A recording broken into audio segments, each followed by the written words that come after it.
ये जो सास और बहू का रिश्ता होता है ये कितना तनातनी वाला होता है। एक को सत्ता अपनी बचाए रखनी है और एक को अपनी सत्ता पानी है।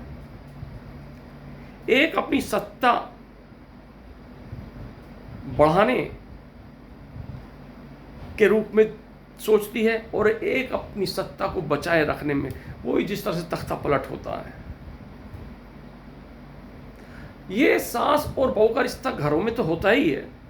घर में तो आए दिन आप देख सकते हो, सास जो पुरानी मालकिन होती है, जो सत्ता पर काबिज होती है, धीरे धीरे उसका साम्राज्य उसकी बहू को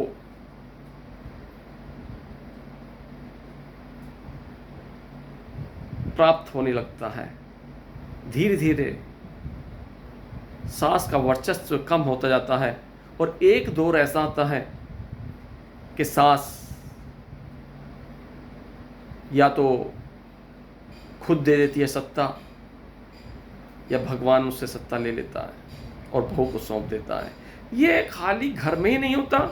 कई बार गृहिणी सोचते हैं कि यार सास बहू के हमें क्या रिश्ता झेलना पड़ा है, तो मैं उनकी समझ के लिए बता दूं कि ये रिश्ता ऑफिस में भी होता है।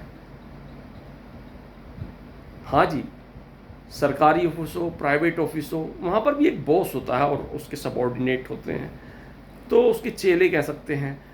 तो चेले जो होते हैं उन्हें अपना ग्रो करना है, लेकिन बॉस को अपनी सत्ता बचानी है। बराबर का रिश्ता होता है। जो बॉस होता है वो उनको हड़काता रहता है, अरे नहीं ये क्या कर दिया तुमने, ये ऐसा करोगे, ये काम ऐसा होता है। और वो चुपचाप अनमने ढंग से जलते फूंकते हुए अंदर ही अंदर उस काम को करता है, लेकिन उसका उद्देश्य होता है धीरे धीरे धीरे धीरे ऑफिस में अपना वर्चस्व काम कर जमाते जाना, और वो इसमें सफल भी होता है ठीक बहू की तरह।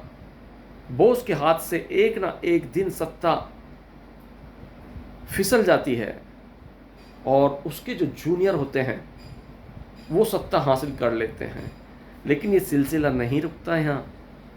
फिर उसके नीचे दूसरे उसके सबॉर्डिनेट आ जाते हैं और ये सिलसिला फिर से, जैसे सास और बहू का सिलसिला लगातार चलता रहता है, इसी तरह बॉस और उसके जूनियर का सिलसिला लगातार चलता रहेगा।